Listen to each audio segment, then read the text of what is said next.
Hi, I'm Bryan Williams, and I'm so excited to bring to you my new monthly video series called Motivational Moments. And honestly, I'm even more excited because I'm doing it with ISPA. ISPA for me is family. I think of Lynn, Crystal, Jennifer, Sammy, the entire crew at ISPA, and I think about people who make it their minimum expectation to exceed everyone else's expectations. They take care of people so well. The ISPA vision states to be the leader in promoting and enhancing the well-being of the spa industry and the people it serves.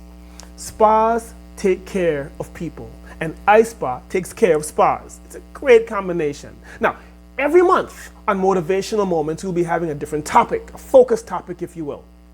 This month, it is peer recognition. P-E-E-R recognition. Yeah? But before we get into that, I would be remiss if I didn't discuss a little bit about resiliency and agility and all the twists and turns that 2020 has put us on. So I have a quick anecdote to share with you. In 2010 and 2011, I was in London very often helping businesses get prepared for the upcoming Olympics, which was going to be happening in 2012, as you'll recall. So I worked with hotels, hospitals, restaurants, spas, banks, you name it.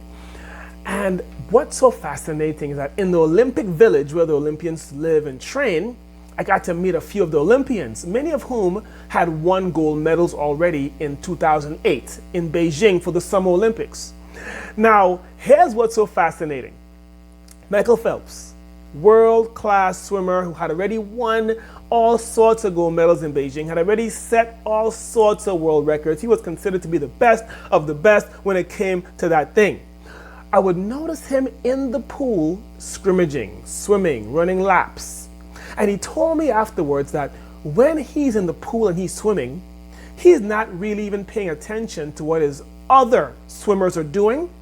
He's not even trying to beat the other swimmers. He says the only person he is trying to beat is who? Talk to me now. He's trying to beat himself. But guess what?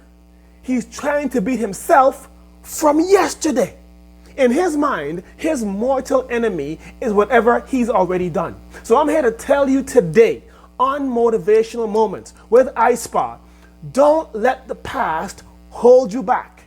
What you did in the past is great. The successes, the milestones, all the great things you've built, phenomenal. But now it's a new day. We have to look, we have to revise, we have to re-strategize, and we have to press forward with even more zeal than we've ever had before. All right? Now, peer recognition. I think everyone who works hard needs to know that their hard work is appreciated. Whether they're the CEO, the spa director, whether they're the assistant spa director, the massage therapist, the nail technician, the esthetician, the person cleaning it doesn't matter who it is. If you work hard, it is important that you feel appreciated. Because when you don't feel appreciated, most people, they either quit and leave or quit and stay. Neither of those options are good, as you could probably imagine. So I want to give you an example. Back when I was a banquet captain in hotels years ago, one of my banquet housemen, his name was Tio, and Tio was amazing. I mean, he's the kind of person where one Tio would be equivalent to everyone else. He would come early, leave late. He would never complain, always did a phenomenal job. So he always won like Employee of the Month, Employee of the Year, all the time. One day he said to me that if I really I'm serious. If I really want to make him feel appreciated for a job well done, we don't need to give him any trophies, certificates, plaques. All we have to do is write a letter to his family back in Honduras to tell them he's doing a great job. See? That's recognition. When I was in Atlanta, Georgia, I had a colleague. And this gentleman, he got his car washed every day. Sometimes twice a day. He got his car detailed every 2 weeks. During his lunch break, he would have the car detailing company come in and get his car detailed. Now, one day he decided to leave the property to go somewhere else to have lunch. So my team and I, because we're all teammates, mind you, we decided to get together and we called up the car detailing company, which was only a few blocks away. We got the company to come in and detail his car right there in the parking lot. We got his rims nice and shiny. He had the spinning rims, right? Nice and shiny. We put on, got all this stuff really nice. And we put a note on his windshield saying, "Thank you for being a great teammate." The gentleman, he actually had tears in his eyes saying that's the greatest recognition he ever received in his life. I was working on a spa project and a lady who was assisting me, there's no way I could have gotten the project done without her assistance.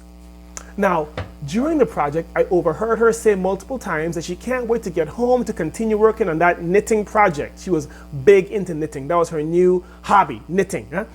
And at the end of the project, I wrote her a thank you note, but I also got her a really small book. The book probably was $4. I got her a small book on knitting. She said that was the best thing anyone has ever done for her. You don't know the power there is in helping someone feel appreciated for a job well done. It's great when the recognition comes from the person who you report to.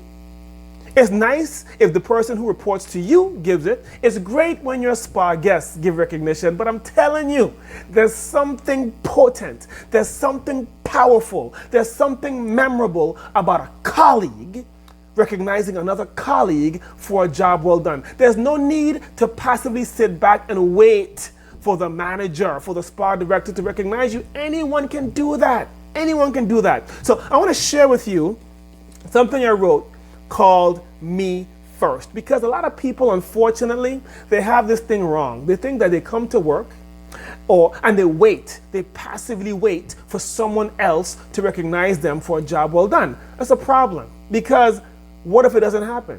You can't let that affect your mood. You have to come to work and say, who can I recognize for a job well done? It always starts with you. So I wrote something called Me First, and I really hope that it provides some encouragement and some additional perspective for you. It says, as I live each day, my goal is not to wait for what I can get, it is to see what I can give. I was allowed to wake up today. Many others were not. I'm allowed to walk and talk today. Many others cannot. I will use the gifts I've been blessed with today. Many others will not. And because such favor has fallen on me, my mission is to serve first. I will encourage first, I will love first, I will help first, I will lift first, I will give first. Even more than that, I will open doors first. I will show gratitude first. I will give recognition first. Me first. I have no right to expect anything from anyone whom I haven't given something to first. I did not work for the air that I breathe. I had nothing to do with the sun shining on me. My heart is not beating because of anything I did. They're all gifts, and beautiful gifts at that. Gifts that I never asked for. Gifts that I receive every day. I am alive, so I will live. I've received, so I will give first. That's it. Give first. Do it first. Don't wait. Be proactive. Be assertive and spread love. Give the recognition to people. Now, on motivational moments, it's important that you know that we always end with an action step, a specific takeaway for you to apply what we discussed in the session. So, the action step here is, within 24 hours, I want you to find someone who you work alongside, a colleague, even if it's somebody in another department, and I want you to be specific and recognize them for a job well done. Recognize them for something. Tell them about something that they are phenomenal at. Be specific though. Give an example. Don't just say, you're such a nice person. No. I want you to give an example of how they're a nice person. Talk about how they assisted you. Talk about how they provided lateral service. Talk about how they encouraged you on that day where you needed the encouragement. So that's the homework. Within 24 hours, do that, and then before you know it, if everyone does that, you will have a tsunami of positivity, right? So that is it for now in Motivational Moments. I will see you next time. See you soon.